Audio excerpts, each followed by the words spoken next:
Con mucho placer os invito a mi amigo, colega, a el maestro Daniel Fernández Cárdenas.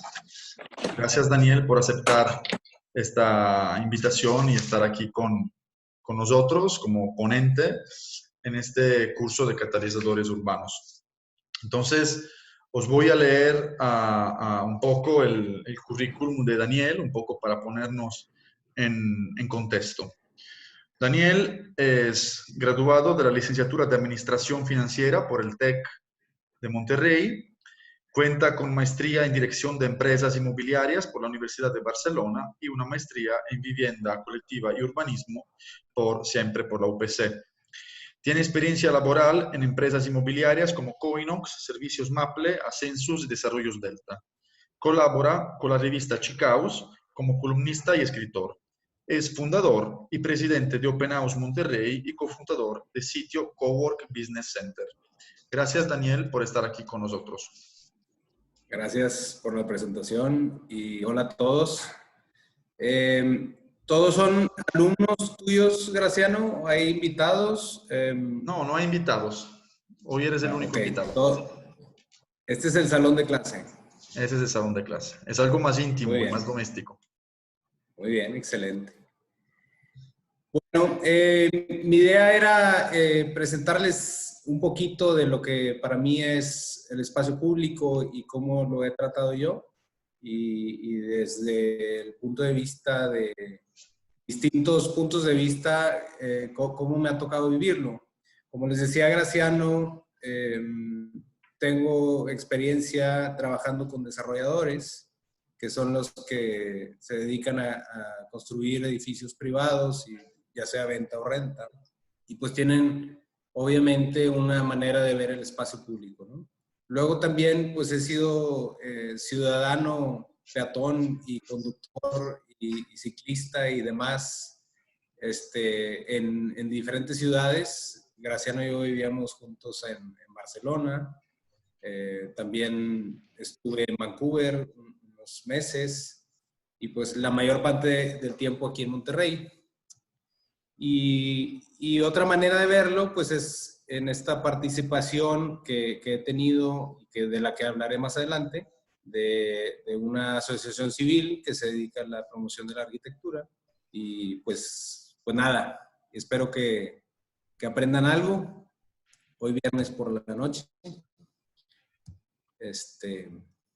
Y luego ya se pueden ir a tomar o hacer lo que quieran.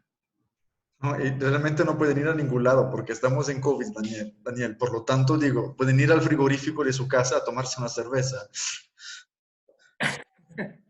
Bueno, en su casa se pueden tomar una cerveza. O quien se la quiere empezar a tomar ya, pues adelante, yo no tengo ningún problema. No sé el maestro. Muy bien.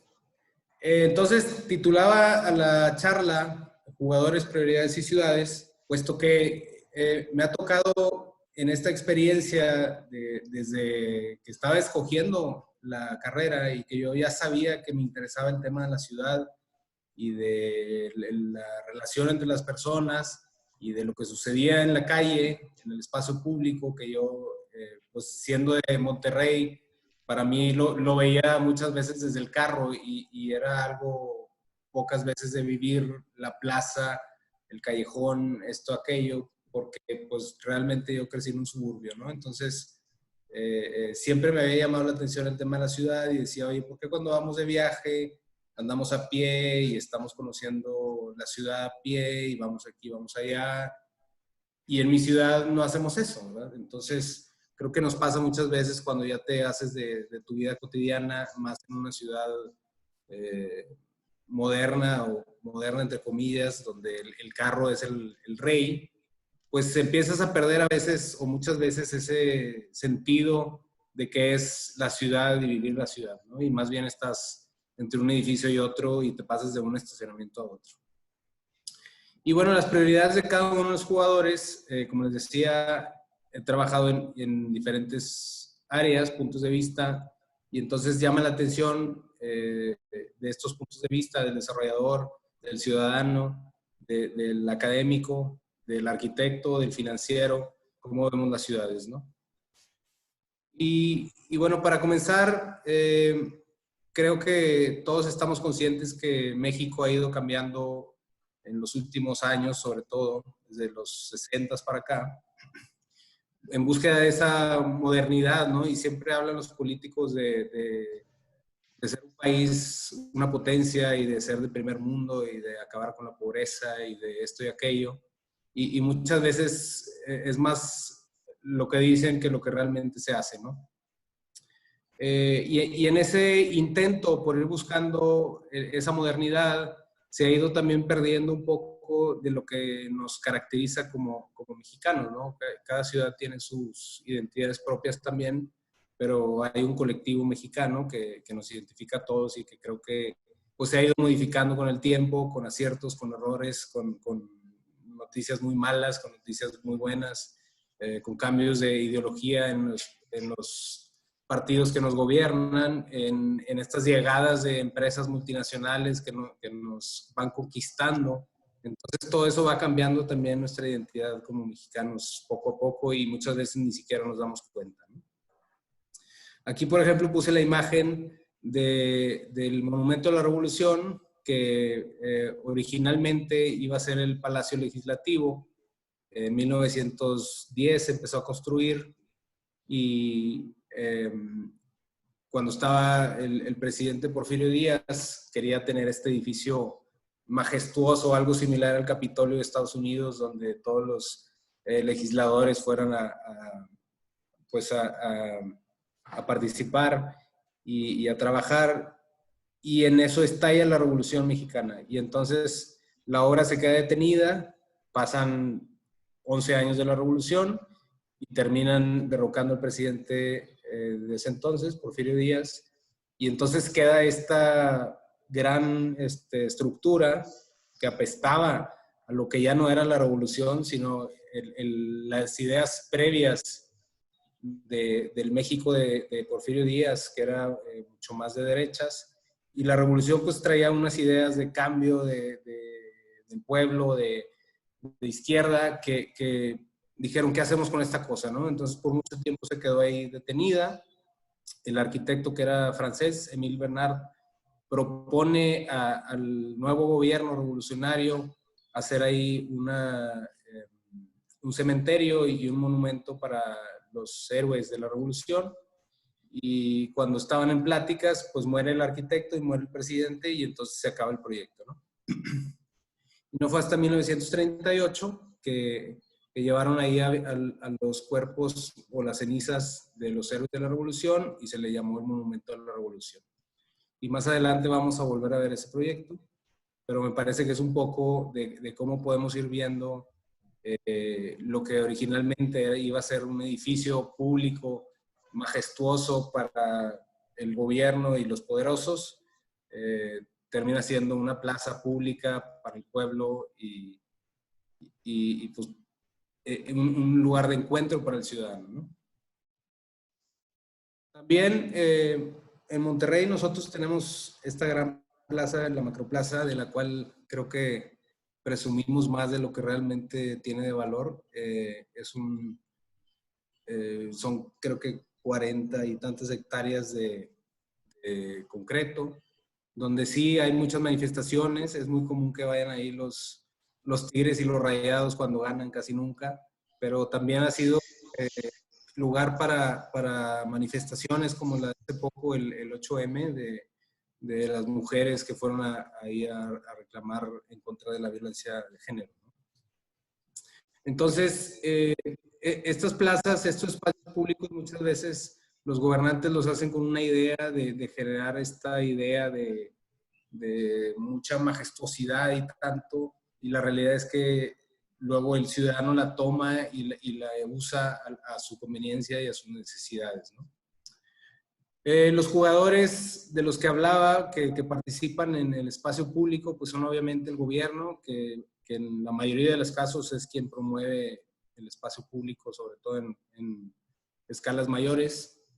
Las empresas, los ciudadanos, que somos quienes más utilizamos ese espacio, asociaciones y grupos comunitarios que muchas veces se se va a hacer una plaza y entonces hay unos opositores y van con pancartas y no lo hagan y luego vienen los medios y está el estire y afloje y muchas veces han logrado que lo que iba a ser una plancha de concreto termine siendo un parque o lo que iba a ser ya no fue. Entonces, también esa discusión entre grupos jugadores de la ciudad pues termina resultando en un cierto espacio público u otro, ¿no?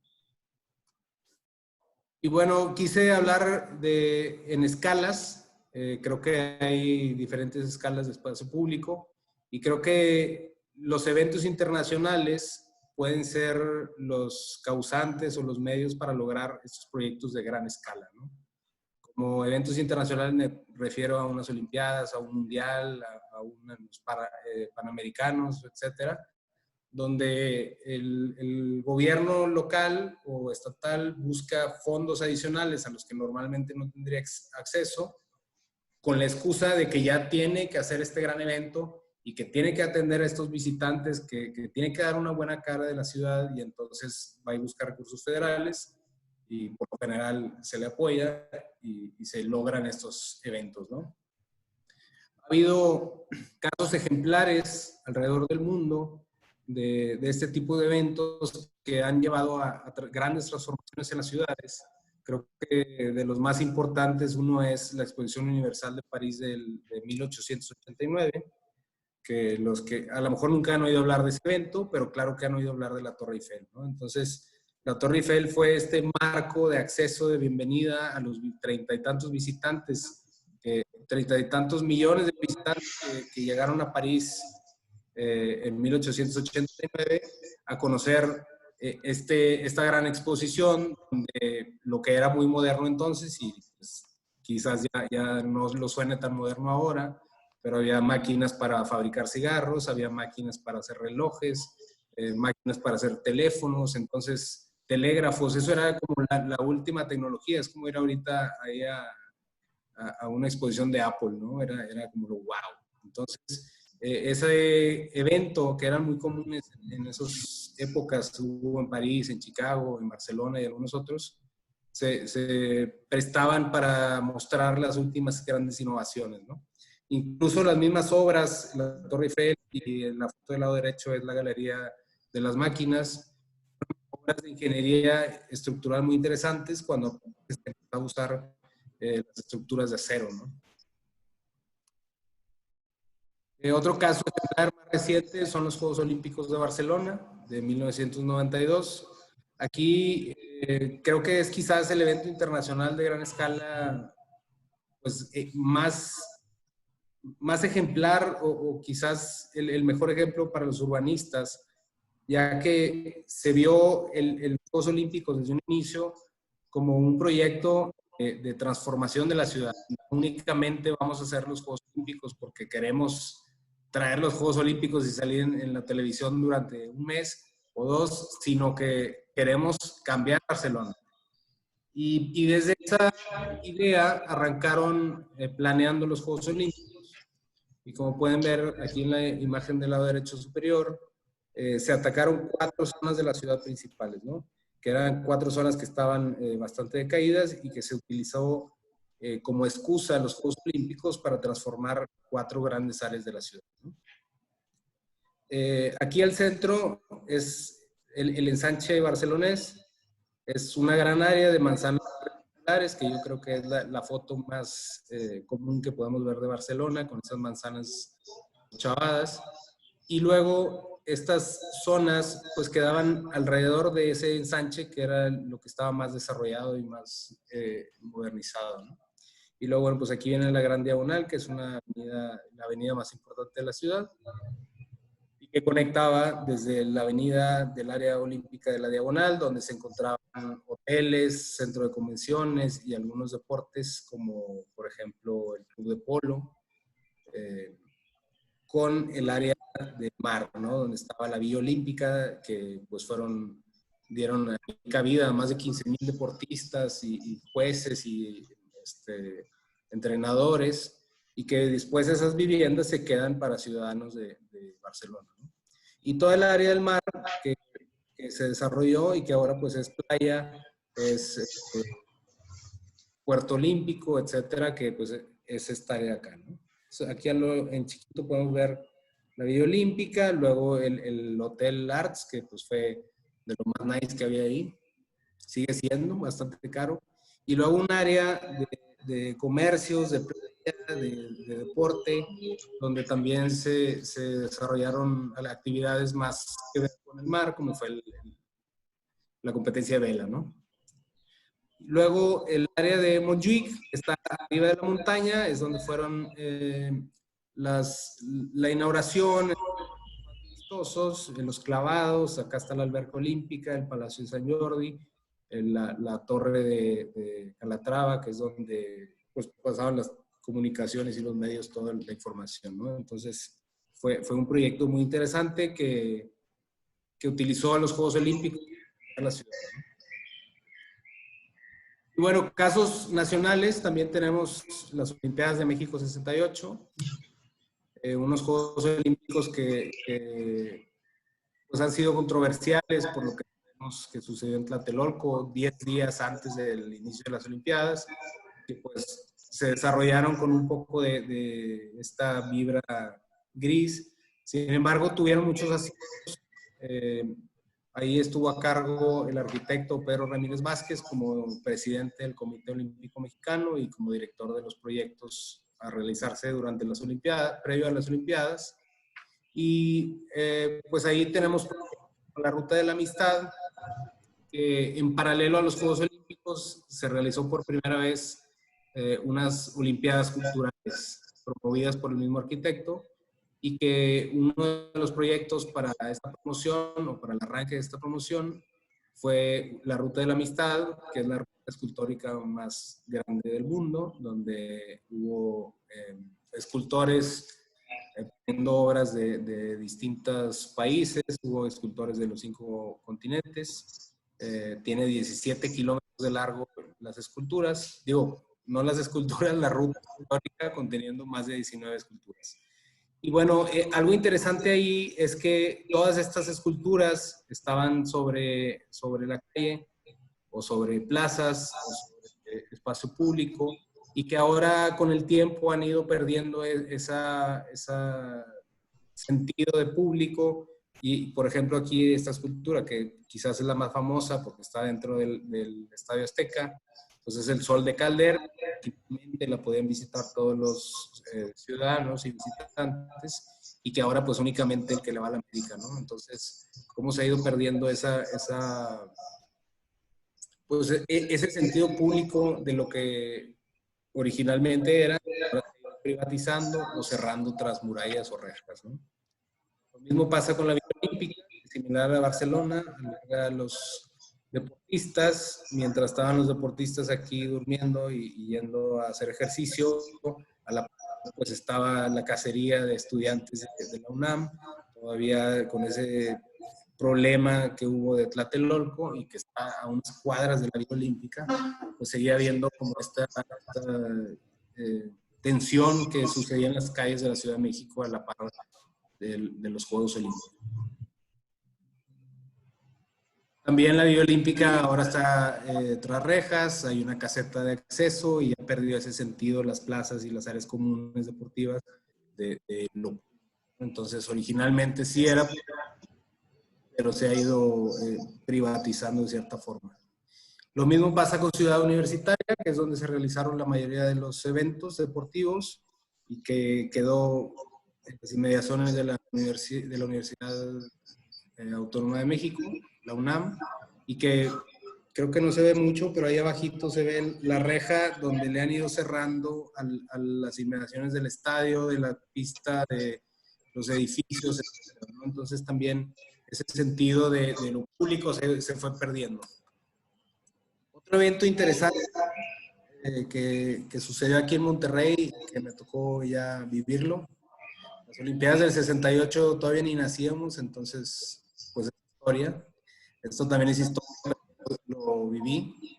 Este es un evento cultural que buscó el gobernador traer. Inició en Barcelona después del gran éxito de de las Olimpiadas, pues los catalanes estaban viendo cómo hacer otras Olimpiadas, aunque no fueran las mismas Olimpiadas, pero buscar otro evento que les permitiera transformar más áreas de la ciudad. Y bueno, pues se les ocurrió hacer el Fórum, que es un magno evento cultural donde se invita a personas de distintas partes del mundo a traer obras y charlas y representaciones artísticas, etc. Monterrey, como veíamos ahorita en las primeras fotos de la marcha del 8M, esta es la Macroplaza, que les decía que es una gran plancha de concreto y pues sí tiene algunos arbolitos. Y acá de este lado tenemos el Parque Fundidora, que originalmente era una fundidora de hierro y acero, y que ahora se volvió un parque una vez que quebró la compañía, la expropió el gobierno, quebró, y luego se volvió un parque. Y entonces teníamos un gran parque acá y una gran plaza en el centro de Monterrey. Y entonces, con este proyecto, se decide realizar un gran río que uniera ambas espacios públicos gigantes, ¿no? Y que también ese río invitara a que los desarrolladores de la ciudad se animaran a construir departamentos, oficinas, comercio, etcétera, en las inmediaciones del río, y con ello pues volver a traer vida al centro, ya que pues con los años se había ido perdiendo la densidad del centro. Aquí podemos ver el primer desarrollo que me tocó trabajar en él. Son 200 departamentos en venta y 200 en renta. Y bueno, pues está justo frente al río, entonces los vecinos pueden salir aquí a caminar y se pasan al parque, andar en bicicleta o pueden ir a la Macroplaza, etc. Y bueno, pues aquí vemos la lanchita, que también tiene ese sentido turístico en la ciudad, que era algo que defendía mucho el gobernador de ese entonces, que decía necesitamos traer turistas porque solamente viene gente a trabajar a Monterrey. Y también, al igual que en la Ciudad de México, se decide hacer una ruta escultórica, acá de esculturas de acero y de concreto. Y de la misma manera invitan artistas a hacer estas esculturas de gran escala en espacio público, pero cometen un gran error, a mi parecer, que las ubican a muchos carriles o junto a la avenida más ancha de la ciudad, que tiene más de 10 carriles, y entonces pierde la oportunidad de ser un espacio público de calidad y termina siendo pues un montón de maleza y la escultura perdida entre ellas. Y lo mismo pasa en ambos lados del río, porque pues la ruta va llevando esculturas de un lado y de otro lado del río, ¿no? Y aciertos también los hubo, como por ejemplo el salvar el horno 3, que era el horno de fundición de acero, y que se convierte en museo, un proyecto de Nicolás Grimshaw, y que pues ha sido un ejemplo de restauración bastante interesante para nosotros, porque pues antes de ello se pensaba que todo aquello que había quedado en la antigua compañía pues eran fierros viejos, e incluso varios de los edificios se fueron desarmando y vendiendo al kilo. Y en este caso no, se mantuvo el horno 3 y se convirtió en museo, y pues es un gran atractivo y éxito ahí dentro del parque, ¿no? A mediana escala también podemos hablar de muchos tipos de proyectos de espacio público. Creo yo que el más común es el que promueve el ayuntamiento de la ciudad o el alcalde de la ciudad, que muchas veces llegan al gobierno y ya traen estos proyectos desde campaña, ya los están presumiendo, y vamos a hacer esto y vamos a hacer lo otro, y yo les prometo, y a veces sí lo hacen y a veces no lo hacen, y a veces lo hacen a medias. Pero bueno, pues tenemos casos buenos y malos también de ello. Aquí pues el alcalde es quien los promueve, los ciudadanos son los que reciben dan esta retroalimentación al mismo gobierno, y el comercio local se ve muchas veces afectado, ya que pues las obras durarán 1 año, 3 años, 5 años, y pues todo ello afecta, ¿no? ¿Qué prioridades tienen los ciudadanos? Pues el tiempo, que no se tarde mucho porque mi negocio depende de ello, que no haya mucho ruido, los vecinos suelen quejarse de las obras de estos tipos de proyectos, el costo que muchas veces sale más elevado de lo que planearon originalmente, que si se va a respetar aquel edificio histórico, que si van a destruir el patrimonio, que si va a haber mejor calidad de vida o que si nos va a empeorar la calidad de vida esta idea fumada o no que trae el nuevo alcalde, ¿no?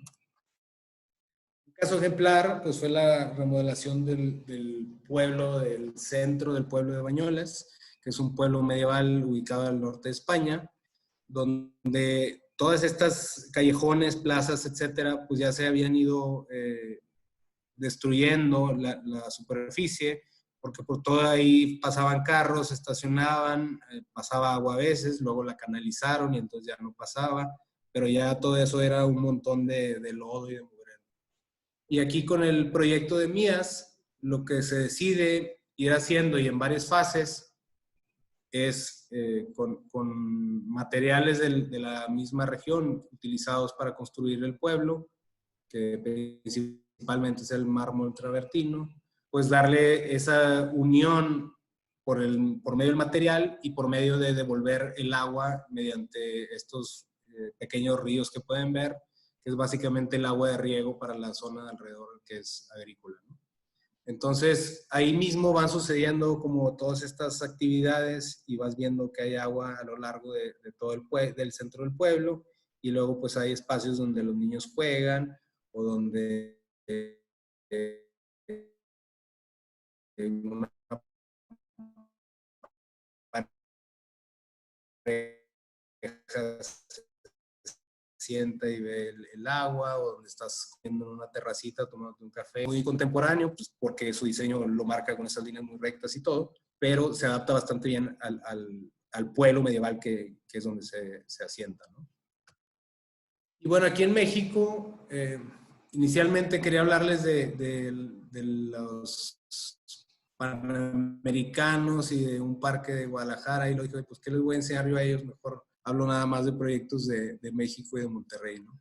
Entonces, bueno, la Ciudad de México, no podemos hablar de esa transformación reciente del centro de la Ciudad de México si no es considerando al arquitecto Felipe Leal, que durante el gobierno de Marcelo Ebrard generó esta oficina que por lo general se llama INPLAN o se llama Secretaría de Desarrollo Urbano, y él decidió cambiarle el nombre a la Autoridad del Espacio Público. Y creo que hasta ahorita es la única ciudad en México que tiene esta Autoridad del Espacio Público, que es una idea realmente traída de Londres, Nueva York, etcétera, donde es una oficina que funciona en paralelo, no es una secretaría, y por tanto, llamándose autoridad, tiene pues este carácter de ejecutar proyectos sin estarle pidiendo permiso a cada uno de los secretarios, ¿no? Entonces, ese fue un gran acierto de Felipe Leal, que ayudó a que estas plazas, estos parques, estas calles, como es el caso de Madero, ahí en el centro, pues se fueran renovando en la Ciudad de México, ¿no? Esta de acá es la Alameda, pues era un lugar bastante decaído, que también se le dio una muy buena mano, y ahorita pues ya todo el mundo anda por la Alameda, antes le sacaban la vuelta. Otra vez volviendo al Monumento de la Revolución, se decidió hacer una gran plaza donde hubiera fuentes, donde hubiera también la remodelación del museo, puedes subir por medio de un elevador a un mirador 360 de la Ciudad de México. Entonces, fueron estos catalizadores que han ido transformando la ciudad. En este caso, por ejemplo, la calle Madero era pues para carros y coches, ¿cómo le dicen en Guadalajara? Coches, carros, vehículos. Y los comerciantes, cuando les dijeron que se iba a volver peatonal, pues dijeron, no, se nos van a acabar los clientes, ¿cómo crees? No sé cuándo, ya no van a venir, ¿dónde se van a estacionar?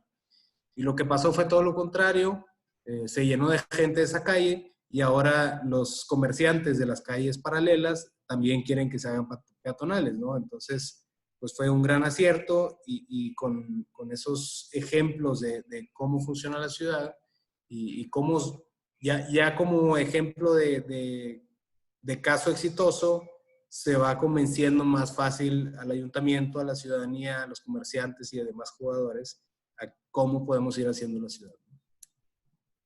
Y otro caso de un arquitecto que creo que, no sé si nació en Guadalajara, pero estudió en Guadalajara, creció en Guadalajara y creo que sigue viviendo en Guadalajara, es Fernando González Gortázar, aquí en San Pedro. Es una municipalidad pegada a Monterrey. Y este proyecto, pues, tiene sus aciertos y tiene sus errores, ¿no? Ha habido un alcalde bastante polémico que se llama Mauricio Fernández, que cuando fue alcalde en 1991, invita al arquitecto Fernando González a realizar un proyecto donde se arborizaran y se volviera espacios deportivos, donde pudieran salir a correr los ciudadanos y luego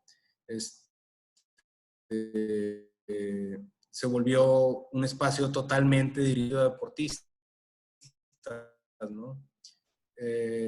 Correr, sanos, pues suben estos puentes y bajan y suben y bajan y hacen y queman muchas calorías, pero un gran desacierto es que la avenida las dos avenidas más importantes del municipio, pues,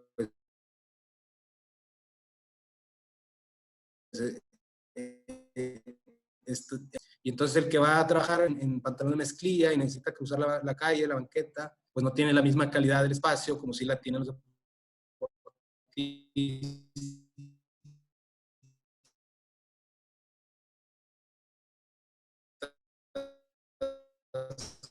con suelo hecho para atletas y no sé cuánto, ¿no? Entonces, una carrera que no van, pues no la va a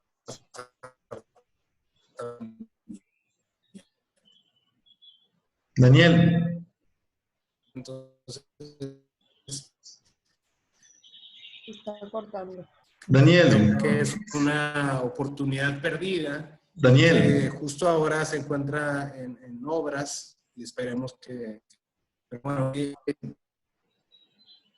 proyecto Daniel, ¿me oyes? ¿sí? Perdón si te interrumpo. Deberías a lo mejor apagar tu cámara porque la línea no va bien. De hecho, cayó. No se escuchó nada de la última parte que dijo. Ya se desconectó.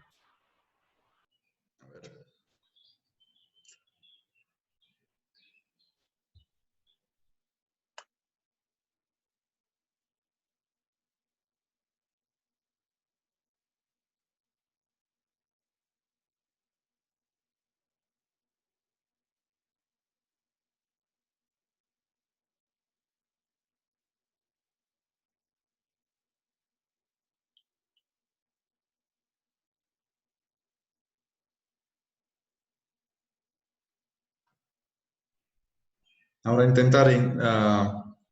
reintegrarse. Ahí mejor. ¿Me escuchan? Sí, apagas la cámara, Daniel, por favor, que creo que tu línea va un poco lenta. Listo. ¿Me ven? Digo, bueno, no me ven. ¿Ven la pantalla? No, vemos a ti, claro, sí, vemos la pantalla. Ok. Si podías volver, digamos, a hablar de este proyecto porque como que se cortó mucho y entonces no hemos escuchado tu presentación. Bueno, digo, les comentaba que este proyecto fue una gran inversión y que fue muy cuestionado porque iba únicamente dirigido al deportista y siendo la avenida más importante de la municipalidad de San Pedro, pues está dejando a un lado a un gran grupo de ciudadanos, como puede ser el que va a trabajar, el que va en silla de ruedas, la mamá que va con una carriola, etcétera, ¿no? Entonces, sí está muy bonito y muy padre para los atletas que suben y bajan puentes peatonales, pero y queman muchas calorías, pero para todos los demás que quieren ese espacio para ir a leer, para ir a comer de su trabajo al restaurante que está a unas 4 cuadras, pues se pierde esa oportunidad que bien pudiera ser aprovechado y que ahora en la actualidad se está trabajando en una remodelación de este proyecto y que ha ido como en fases avanzando poco a poco, ¿no? Por último, de proyectos del espacio público en pequeña escala, creo que me gustaría hablar de los que conozco más, que son los de promoción ciudadana. Como les decía Graciano, soy fundador y presidente de Open House Monterrey. Y bueno, ahorita hablamos un poco más de eso. Los proyectos de promoción ciudadana pues implican muchas veces, en la mayoría de los casos, vecinos, asociaciones, en ocasiones son escuelas, gobierno local, universidades, etcétera, ¿no? Y las prioridades pues son de escala pequeña, de activar, de participar, de hacer comunidad, de buscar la seguridad en el entorno, ¿no? Un caso ejemplar es el Festival Pasajes Insólitos, que se hace una vez al año en Quebec, donde se invita a artistas a intervenir espacios públicos en la ciudad, de distintas ciudades de Canadá y de otras partes del mundo. Y todos los veranos se hace este festival, que es totalmente gratuito, organizado por una asociación sin fines de lucro, con apoyo del municipio, y que lo que busca es pues darle un cambio al espacio público por medio de estas intervenciones para que la gente también empiece a ver el espacio que, como pueden ver en las dos imágenes de la derecha, pues no tienen mucha más función que ser un simple callejón, ¿no? Entonces se vuelve relevante el espacio durante este festival porque ahí se lleva a cabo esta instalación, ¿no? Y por último, Open House Monterrey, que es el festival que me ha tocado organizar ya en 5 ediciones, que es un festival que inició en Londres en 1992 y que ya se realiza en más de 40 ciudades del mundo, incluidas la Ciudad de México, Monterrey, Buenos Aires, Melbourne, Australia, Lagos, Nigeria, San Diego, etcétera, ¿no? Y es algo muy interesante. El concepto de Open House es básicamente durante un fin de semana al año abrir espacios con arquitectura valiosa y que los visitantes puedan entrar totalmente gratis y recibir un tour guiado del arquitecto. A veces es el mismo habitante de la vivienda, si es el caso, o muchas veces simplemente se abre el edificio y la gente va y lo ve y lo recorre por sí mismo y se sale, ¿no? Y bueno, pues en las primeras ediciones empezó como algo muy orgánico, como esta idea loca de vamos a abrir edificios. Justo en el 2015 estábamos saliendo en Monterrey de esta crisis de inseguridad que había habido durante muchos años, y entonces tuvimos ese reto de cómo convencer a los propietarios o ocupantes de estos edificios privados y públicos para que los abrieran y que íbamos a llevar extraños y que íbamos a dar unos recorridos y muchas veces pues la primera reacción era quién va a venir y cuántos van a ser y la respuesta era no sabemos, ¿no? Entonces fue una labor de ir convenciéndolos de que pues abre tu edificio, o sea, ¿quién va a venir? Pues no sé, pero nosotros vamos a tratar de que sea ordenado, de que sea con seguridad y de que la gente también le vaya perdiendo el miedo a la ciudad, ¿no? Y pues fue interesante porque desde la primera edición se empezó a volver todo un éxito con miles de visitantes de todas las edades. Venía gente de otras ciudades de México, de Estados Unidos, vino gente de Austin, de San Antonio, se venían camiones de estudiantes de Zacatecas o de Saltillo y pues era muy padre, ¿no? Porque se abre al público y están los voluntarios y el arquitecto, como en el caso de la imagen del lado derecho, y pues a ver quién llega, ¿no? Entonces era muy, muy divertido y también como estaban con el nervio ese, ¿no? Y bueno, a diferencia de Londres, que la gente pues anda a pie o anda en metro y se mueve entre estos edificios para ir a visitarlos durante ese fin de semana, pues Monterrey tiene la característica de que como es una ciudad suburbana, pues entonces se hacen estos grupos de amigos que se juntan en una van y entonces pues vamos a recorrer varios edificios durante un sábado o un domingo, ¿no? Y bueno, pues así se ven más o menos cómo van los recorridos. Aquí está el arquitecto, por ejemplo, y pues lleva un grupo de 10, 15 personas, van saliendo cada media hora o cada hora, dependiendo de la escala del proyecto, y se los lleva a recorrer y pues la gente también va agarrando esa confianza de preguntar cosas al arquitecto adentro del edificio, ¿no?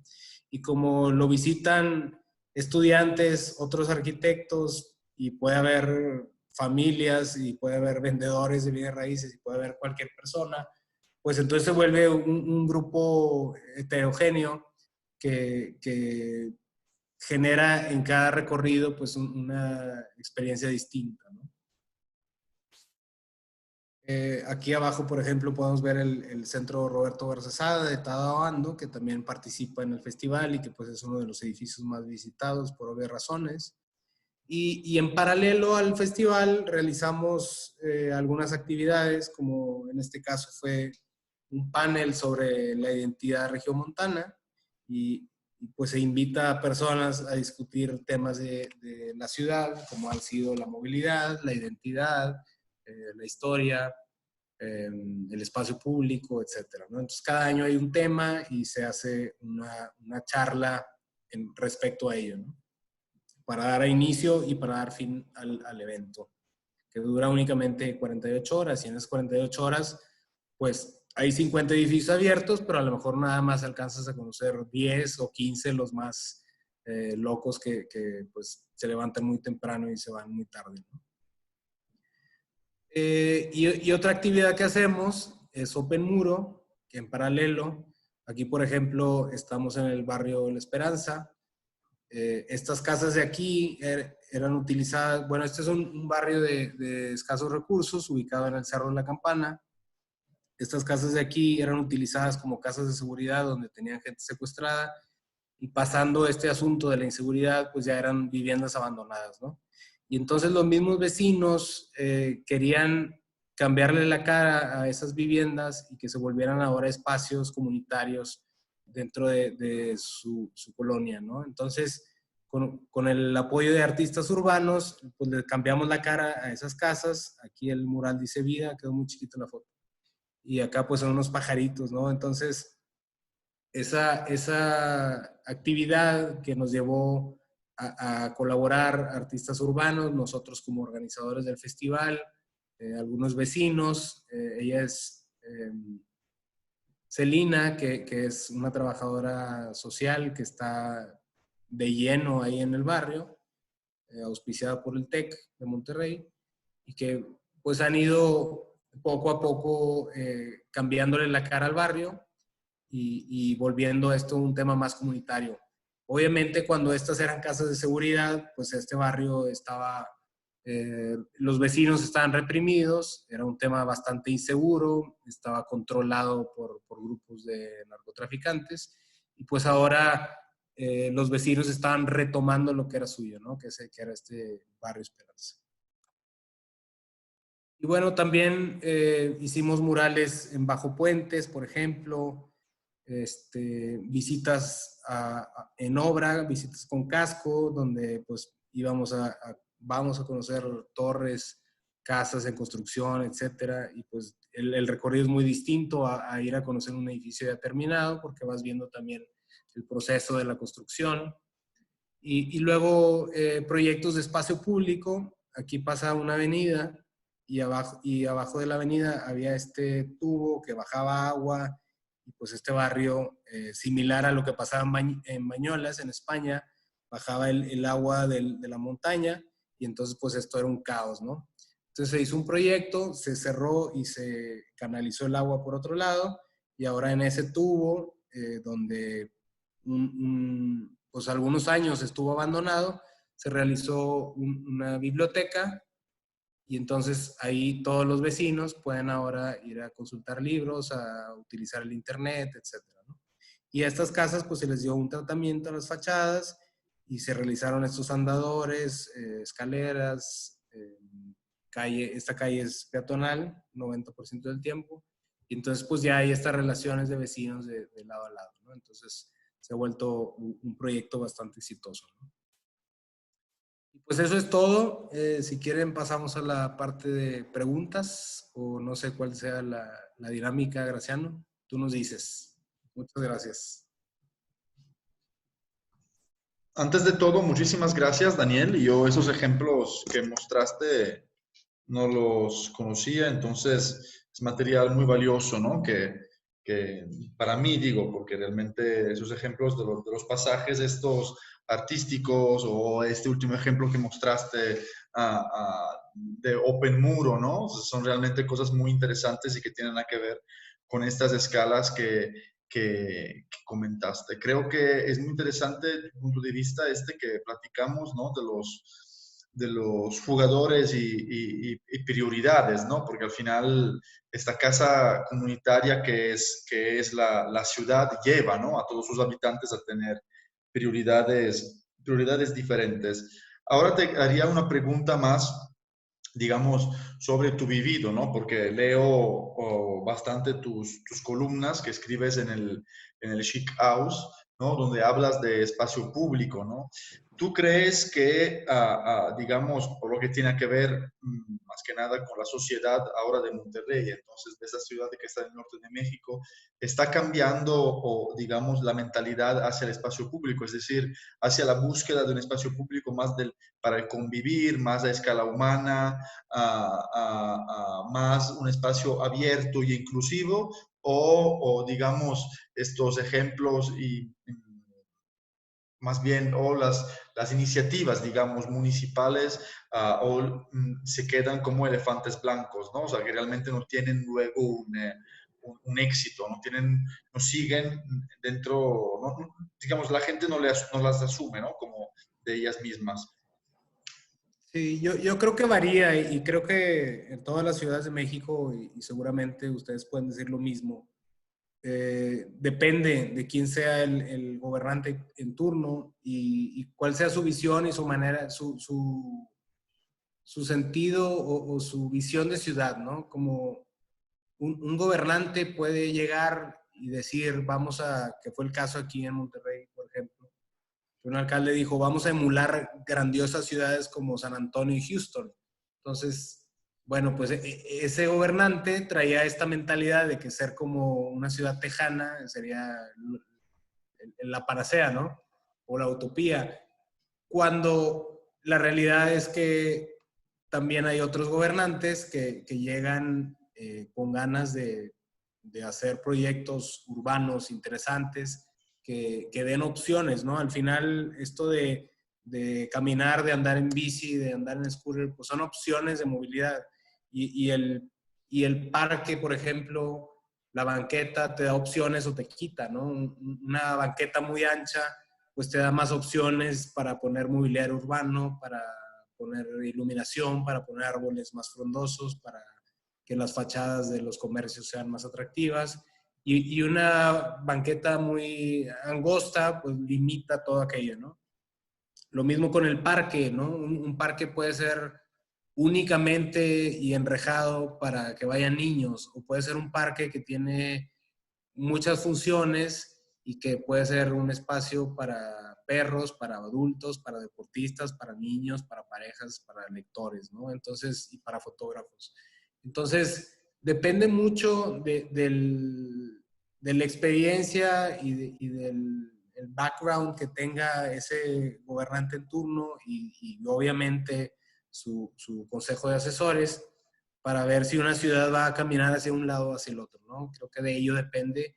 Y pues hemos tenido de todos, ¿no? O sea, el que está actualmente parece ser una persona bastante enterada de temas de ciudad, de temas urbanos, de temas de infraestructura, como ha habido otros que sueñan con ser el nuevo San Antonio, y ha habido otros que también tienen estos aires de grandeza y que promueven proyectos no tanto por lo que le va a dejar a la ciudad, sino porque le sea recordado a él como el que hizo la Macroplaza, como por ejemplo, ¿no? Que fue un gobernador que dijo, yo voy a hacer la plaza más grande del mundo, ¿no? Y lo fue en ese entonces. Entonces, la respuesta yo creo que depende de quién es la persona que está a cargo, ¿no? ¿Y no crees que allí también la ciudadanía tenga un peso muy importante? Sí, claro, la ciudadanía pues también, yo creo que Monterrey sí ha ido cambiando un montón en ese sentido. También, digo, la carrera de urbanismo no existía en ninguna universidad aquí hasta hace unos años. Entonces, de eso también va dependiendo mucho, ¿no? La educación que haya de arquitectura, de diseño, de urbanismo, del sentido de ciudad, las asociaciones y eventos como este del Open House que te permiten conocer otra manera de vivir la ciudad y cuestionar el espacio que tenemos, de tener tantito a ver, oye, esto no debería ser así o esto pudiera ser así. Y también conocer de estos ejemplos, ¿no? De otras ciudades que ves que llevan una calidad de vida distinta y que llevan una movilidad distinta y que pues hay mucho que aprender y no quiero decir que copiar, pero hay mucho que aprender de otros ejemplos a nivel nacional y a nivel mundial que nos deberían de dar esa pauta y que creo que sí, desde que empezamos Open House y que todo era como cuestionamiento, a hoy, claro que ha habido, y que van apenas 6 años, ha habido, pues, yo creo que sí, un gran cambio de mentalidad, pero es algo reciente, ¿no? ¿Crees que el Open House haya contribuido a este cambio? Pues yo espero y quiero creer que sí, y que por eso lo hacemos, ¿no? Que si nos esforzamos para hacer un evento, pues es para que alguien se lleve algo y piense de una manera distinta, ¿no? Ok. ¿Hay alguien que quiere preguntar o aportar alguna reflexión? Oscar. Yo, Ya voy a ¿Quién? prender la cámara para que me vean la cara. Sí, empezamos con Oscar y luego ¿quién más? Erika. Erika. Oscar y Ok, Erika. Y al sí, salón bueno, después. Hola, Oscar. yo quería comentar dos cosas. La primera, muy rápida, es de estos ejemplos análogos que veíamos, existe este tema de los Juegos Olímpicos, ¿no? Donde Sí, muchos espacios en algún momento pudieran llegar a ser, o los pudiéramos llegar a interpretar como un catalizador, ¿no? De economía, de presencia, de muchos factores. Pero también se volvieron espacios elefantes blancos que hoy día significan deuda pública, significan claro. espacios deshabitados, significan espacios, pues bueno, están los casos recientes China y Río de Janeiro, ¿no? Que Sí, creo son casos muy recientes y nos permiten también ver un poco esa realidad donde estos elefantes blancos tienen un objetivo efímero, económico, político, y de repente ahí quedan, no se detonan, siendo que pudieran tener un potencial más interesante. Yo lo que te quería preguntar, cambiando de tema, era sobre el evento que tú generas, el Open House. También, la verdad yo nunca he ido, existe también aquí en la Ciudad de México, pero nunca he tenido oportunidad de ir. También este evento es como un catalizador en hacer visible no nada más a ir a ciertos espacios en específico, sino también a, a visualizar o a detonar qué pasa alrededor de todos estos lugares que son como estas anclas o estos imanes para visitar en este recorrido. O sea, sí hay también un impacto en cuestión en el recorrido de la gente y que se puedan detonar cosas más allá de simplemente ir a ver este objeto arquitectónico como tal. No, claro, digo, por eso quise incluir en la presentación los ejemplos donde también influye el espacio público, ¿no? Como fue el caso del último que expliqué, de la Biblioteca de Santa Elena, que pues para llegar a ese edificio que es el supuesto gancho, ¿no? De ven a conocer la biblioteca porque la diseñó no sé qué arquitecto y es famoso y tanto, y ven y tómate la selfie. Lo que no les decimos es que la única manera de entrar es por acá abajo y entonces tienen que hacer este recorrido, etcétera, o si no, por un lado y entonces tienen que cruzar la mitad del barrio y entonces se enteran de todo este proyecto no nada más de la biblioteca, sino todo lo que se hizo alrededor del barrio y cómo se fue haciendo esta mejoría, de la cual se vieron beneficiados también los vecinos, ¿no? O sea, el proyecto no era nada más la pieza arquitectónica de la biblioteca diseñada por Anagrama y tal, sino que era vamos a cambiarle la cara a este barrio que pues ha sufrido tantos años, con cada que llueve pues se les inundan las casas y pasa una tragedia, y entonces ahora pues es un lugar más amable para el ser humano, ¿no? Y eso también lo promovemos cuando hacemos lo del Open Muro, por ejemplo, que pues los mismos vecinos van pasando, ya sea a pie, en bici, en carro, y se detienen, ¿no? Y como que qué están haciendo y por qué y tal y cual, ¿no? Entonces, creo que sí, es muy interesante también lo que sucede en el espacio público y no nada más lo de ir a ver el edificio. Y ha habido también recorridos, digo, pues ya no puse tantas fotos, pero recorridos que se hacen a pie por la ciudad, donde se van hablando de fachadas, se va hablando de las condiciones de la calle, donde se va hablando de los comercios, la vivienda, la historia del barrio, etc.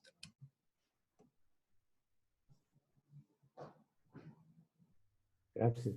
Ah, apagado. No sé si respondí a tu duda, Oscar. Sí, sí, me quedó claro. Gracias. No, yo quería aportar una cosa respecto a esta cuestión que dices tú, Oscar, ¿no? De la importancia de este evento, ¿no? Que Daniel, digamos, quiso implementar en Monterrey. Daniel, yo creo que esa experiencia viene, ¿no? De la vida que vivimos en Barcelona, ¿no? Del hecho que allí se hacía este festival, entonces empezábamos con los amigos a caminar la ciudad, ¿no? Y a ir de un edificio a otro, ¿no? A visitar esta arquitectura. Y estábamos reflexionando con Daniel justo ayer, ¿no? Sobre este tema del Open House, que por sí, ¿no? Es un evento, por lo tanto tiene esta cosa de efímero, ¿no? O sea, son 48 horas que pasa algo y luego desaparece, ¿no? Y de una cierta forma lo podríamos entender un catalizador. Y, o sea, ¿por qué esto? ¿Y por qué está ligado, o más bien, por qué me sale de la reflexión que tú hiciste, Oscar? Porque de una cierta forma, a margen del edificio que tú vayas a visitar, ¿no? Que sea el edificio de Tadaoando, una casa en un barrio que ni siquiera sabíamos que existía, porque es de un arquitecto medio desconocido, pero la casa tiene algo interesante para los arquitectos. En la realidad, por ejemplo, en Barcelona, ¿no? El tema del Open House cataliza unas determinadas cosas, ¿no? Me explico mejor. En el Open House, Daniel es presidente de lo de Monterrey, yo participé en lo de Barcelona como coordinador de zona, ¿no? Entonces, el Open House, Daniel seguro sabe toda la estructura que tiene un evento de tan grande magnitud, ¿no? Además del voluntario que está allí en el edificio, que registra, ¿no? Las entradas, que mide cuánta gente viene, ¿no? Los grupos, etcétera. Hay personas como que coordinan todo un grupo de voluntarios y edificios. Y realmente fue una experiencia muy interesante porque tú empiezas a entender el espacio público de otra forma, ¿no? Es decir, entre comillas, el uso impropio, lo pongamos entre comillas, o un uso excepcional del espacio público. De repente, en una banqueta, en una acera de una calle cualquiera, X, o sea, no es ni la avenida, ni el Paseo de Gracia, ni ningún tipo de avenida importante, tú encuentras allí, afuera de un edificio, como una cola de 200 personas. Dices, a ver, ¿qué está pasando aquí, no?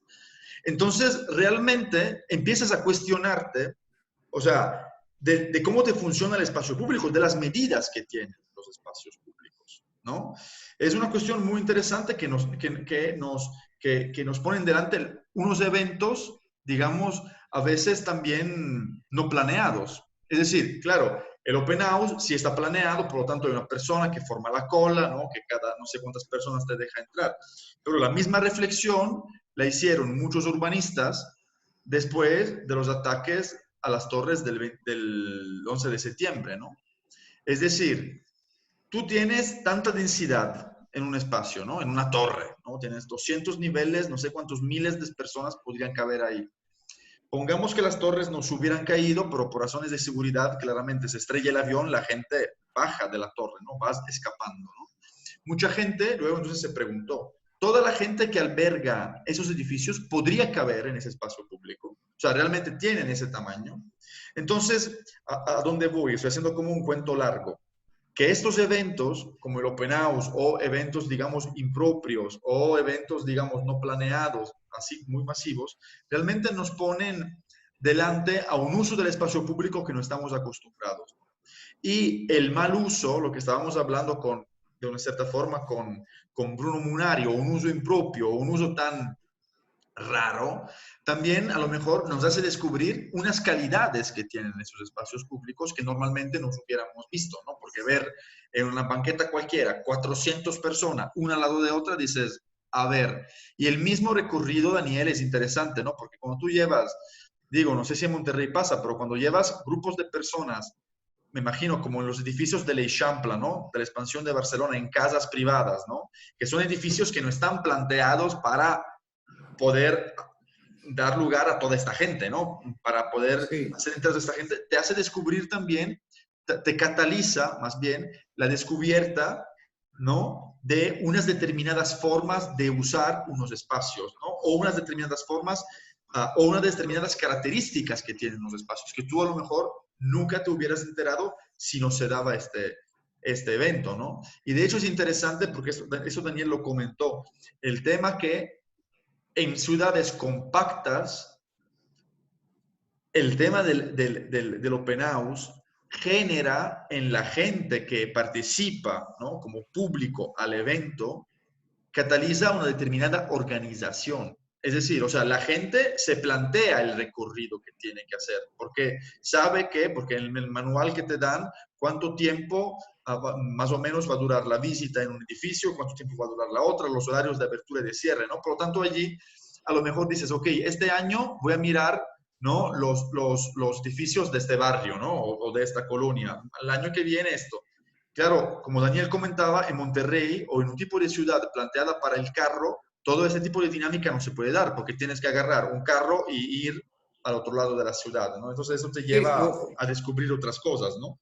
Creo que en la Ciudad de México, que allá es tu caso, Oscar, se zonificó la ciudad para poder hacer el Open House. Y entonces elegías un barrio o una zona determinada por el mismo festival y tratabas de ir nada más a los edificios que pudieras ahí en el barrio. Y entonces si tú querías ir a conocer el edificio que estaba al otro de la ciudad, se te complica mucho, ¿no? Y es que yo quería ir a la fábrica de Bacardí, pero también quería ir a la casa de Luis Barragán, y entonces, pues, o Mies o Barragán, no podías los dos.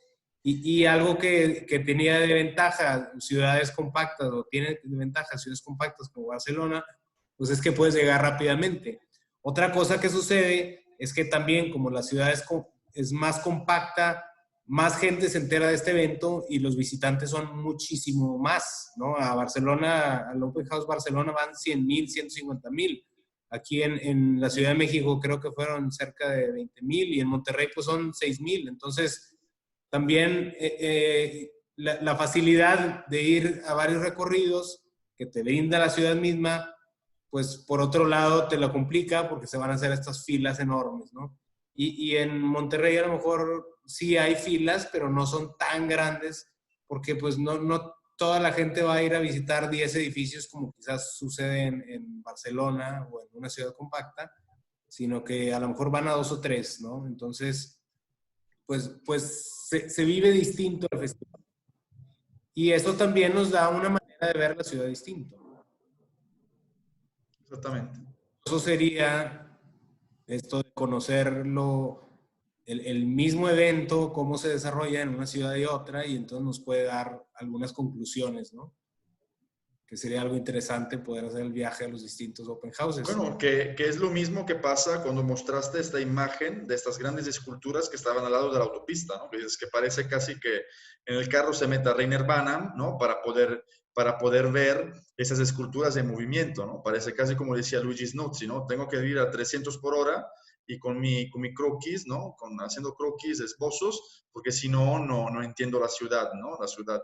Claro, allí parece que esas esculturas realmente están como abandonadas, ¿no? Y la puedes admirar solo si pasas en carro, porque realmente nadie va a parar ahí. Cuando a lo mejor, como decías tú, este punto, como intervención artística hubiera sido el catalizador para ¿no? la generación de todo un espacio público, de todas unas dinámicas, digamos, a sus pies, ¿no? Cerca del mismo Claro. monumento. Sí, que cada una de estas esculturas que son de artistas importantes internacionales, este es de un catalán, bueno, aquí hay un caso interesante porque, bueno, hablaba de que se pierde esa oportunidad de que el ciudadano pueda tomar el espacio público sobre el que se monta esa gran escultura, porque es enorme, ¿no? Al menos hay ahí 100, 200 metros cuadrados, y bien pudiera ser ahí abajo una plaza, un espacio de esparcimiento y tal, y no, terminó siendo en el lecho del río, cruzar 10 carriles, y entonces pues nadie va a ir ahí en su sano juicio todos los días a tomarse el café, ¿no? Entonces, No, ni el artista nunca fue ahí. pues no sé, a lo mejor a la inauguración nada más. Entonces, pierde esa oportunidad de haberle dado un espacio público de calidad a la ciudad al haberlos puesto adentro del lecho del río, ¿no? Y en este caso, digo, todo se pensó para el automovilista. En este caso, la avenida iba en esa dirección y entonces podías hacer la foto esta tal cual del Cerro de la Silla enmarcado, y ahora le cambiaron el sentido a la calle y entonces, pues, a menos de que tomes la foto del retrovisor, ya no puedes tomar el... Entonces, es como esa pérdida de oportunidades con las mismas inversiones millonarias, pero desperdiciando la posibilidad de darle a la ciudad ese espacio de valor adicional, ¿no? Ese experimento sería interesante, ¿eh? Tomar la foto desde el retrovisor, o a lo mejor porque vas en contrasentido, eso sería una experiencia única. Erika. Hola. Bueno, un poco contestaste, pero retomando el tema que decía Oscar con respecto a las intervenciones que se hacen en el marco de un mega evento en una ciudad. Eso, y también lo que decías, que el problema, por ejemplo, de las ciudades latinoamericanas es que justamente los gobiernos son como paternalistas. Entonces, como tú dices, el proyecto de ciudad dura lo que dura el alcalde en su puesto de alcalde. Exacto. Lamentablemente, ¿no? Uh-huh. Entonces, mi pregunta era,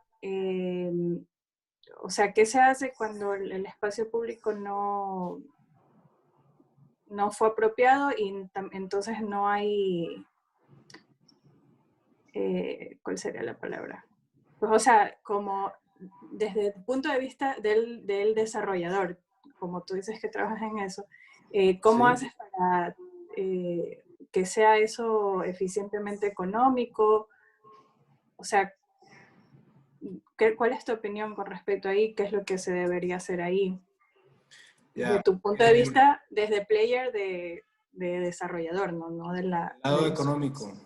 Uh-huh. Bueno, aquí, por ejemplo, en este proyecto del Paseo Santa Lucía, que une las dos grandes plazas, es precisamente eso que mencionas. Se ha ido lentamente desarrollando. No es que no se desarrolle, es que quizás en otros países, gracias a la reglamentación que tienen, creo yo que también esto tiene mucho más que ver con abogados que con arquitectos. La reglamentación es la que permite que el privado pueda hacer tantos pisos y entonces haya un mayor interés por invertir ahí y entonces se vuelva viable un proyecto con tal y cual inversión, ¿no? Y creo que el gobierno debería estar consciente de ello. O sea, vamos a hacer esta gran inversión donde esperamos que se llene de edificios, de vivienda, de comercio, de oficinas, etcétera. Bueno, pues, ¿qué ofreces tú a cambio, no? Y en este caso, pues lo que ofrece es este gran paseo que costó una fortuna y que pues es más enriquecedor, creo yo, vender un espacio público de calidad o vender un departamento o una casa enfrente de un espacio público de calidad que enfrente de una calle donde no hay nada, ¿no? Entonces, mucho tiene que ver en eso, ¿no? Por ejemplo, acá, pues ningún desarrollador se acerca en estas cuadras porque pues aquí venden autopartes robadas y acá venden no sé cuánto y entonces, pues, ¿quién prefiere vivir? ¿Dónde prefieres vivir? ¿Acá o acá? Pues obviamente acá, ¿no? Y bueno, ese ya trae otro tema, que es el de quién puede pagar esto, ¿no? Ujú. Sí, bueno, eso es todo Entran una estas pieza. variables, la densidad, los materiales con que se va a hacer la vivienda, el costo de la tierra. Estas inversiones las hace el gobierno y estas inversiones las hace el privado. Y entonces debieran ir de la mano ambas cosas y hacer sentido para que también el precio y la calidad de la vivienda haga sentido con todo aquello, ¿no? Si algo se empieza a salir, una variable, le empiezas a mover el engrane o estirar mucho la liga hacia un lado, pues va a reventar y algo no va a funcionar ahí, ¿no? Y la mayoría de los casos lo que no funciona es que haya diversidad. Pues se hace una gran infraestructura de mucha calidad, se vuelve muy cara la zona y entonces pues solo llega el grupo social que puede pagar esas viviendas caras, ¿no? Que es lo que ha pasado en muchos casos acá en Latinoamérica y que creo que muchos países de Europa lo cuidan eso al máximo, ¿no? Que no se vuelva aquello como que algo demasiado caro. Que como quiera, pues hay ciudades donde es inevitable y la ciudad entera es muy caro, como es el caso de Londres, ¿no? ¿Alguien más? Digo, tú tenías otra pregunta, Erika. No, iba a decir gracias. Absalón. Buenas tardes, Daniel. Noches. Hola. Yo tengo una duda con el tema de los desarrolladores y el tema de la ciudad y tu experiencia con los desarrolladores. ¿Qué es lo que les hace el clic a los desarrolladores para poder hacer proyectos o diseños de vivienda que hagan ciudad? ¿O te ha tocado colaborar en alguno que sí el desarrollador diga, sí, vamos a hacer ciudad o si lo han logrado, ¿por qué? ¿Cuál ha sido el catalizador para que el desarrollador decida hacer ciudad si te ha tocado en algún proyecto? Sí, de entrada tiene mucho que ver la persona que está al mando, ¿no? ¿Quién es el dueño de la empresa desarrolladora o quién es el director de la empresa desarrolladora? Si es una persona que tiene cierta visión de ciudad y otra vez se comporta como el gobernante, o sea, ¿a quién admira? ¿A Texas o a París? ¿No? No es lo mismo. Entonces, tiene mucho que ver la manera de pensar del propietario para empezar después a desarrollar proyectos y ver también qué eso va a suceder en la planta baja de esos proyectos, que es lo más importante para la ciudad, ¿no? Del nivel 2 hacia arriba, todo seguramente va a ser privado y un porcentaje muy bajo de la población va a poder entrar ahí, a menos de que esté inscrito en Open House. Pero en planta baja, pues es algo que nos va a afectar a todos, ¿no? Y si el desarrollador tiene ese sentido, que lo ha ido cobrando y creo que ha sido a golpes más que por deseo propio, porque también el mismo cliente se lo ha ido exigiendo, pues así es como se va haciendo responsable de aportarle algo a la ciudad. Por ejemplo, en este caso, en la capital que me tocó trabajar a mí, pues lo más sencillo, decían, era pues poner una barda y poner un guardia y entonces para entrar a este edificio pues tienes que registrarte y tienes que hacer tal y cual, ¿no? Y lo que se decidió fue aportarle los metros de frente a la plaza, al río, con una gran plaza que se volvió pública, aunque está dentro de un terreno privado, y entonces empieza la fachada del edificio desde esa plaza, ¿no? No es que haya un filtro que pasar, como es muy común en muchos edificios, incluso en zonas más urbanas de la ciudad, ¿no? Entonces, creo que mucho tiene que ver con la manera de pensar de quien dirige la oficina. Y bueno, y luego está también el rol que juega aquí el arquitecto, súper importante. ¿Vas a hacer lo que te pidan o vas a hacer ciudad, no? Y ahí entran los argumentos con los que el arquitecto pueda defender su proyecto y decir, oye, es que no le pongas barda, es que no deberías hacer 6 pisos de estacionamiento y nada en planta baja, sino que debería ser tal o cual proyecto que sea más acorde a la ciudad. Entonces, ahí sí yo creo que el arquitecto juega un rol muy importante y que es súper importante enfatizar en ese punto, ¿no? El diseño de la planta baja y el diseño hacia la ciudad, pues es súper importante para el edificio mismo y para el desarrollo de la ciudad, ¿no? Hacia el público. Ok, gracias. No sé si se respondió la duda que tenías. Sí, claro que sí. ¿Alguien más?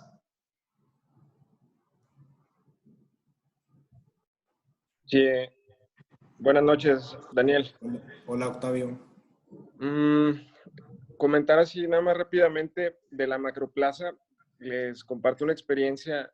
No sé en qué año se hizo, pero yo creo que mi papá me 85. llevó 85, sí. Mi papá me debe haber llevado en el 92, 93.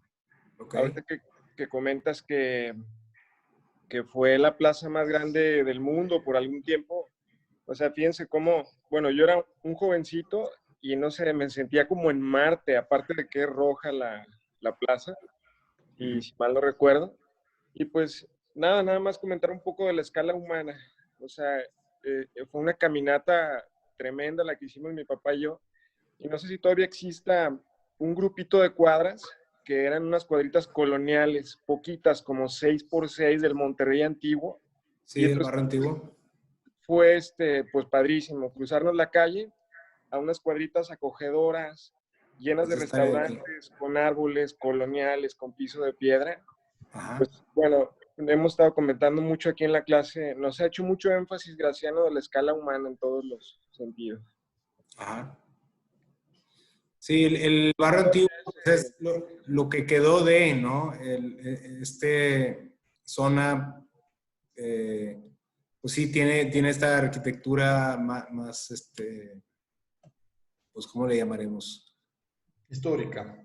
No colonial, pues es previo, o sea, digo, no que sea pre la colonia, pero había muchas casas hechas por la misma gente, por materiales de la región, y de hecho de ahí podemos sacar la mayoría de los ejemplos de arquitectura norestense, ¿no? Que pues sí ha sido mucho de hacer y de ir aprendiendo con el tiempo. ¿No? Se hizo sin arquitectos, pues era algo muy antiguo y era un pueblo muy pequeño aquí.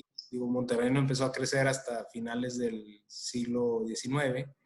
Entonces, esas zonas ya tenían una calidad de la circulación cruzada, de los anchos de muros, de la frescura de las casas. Aquí hace mucho calor en verano.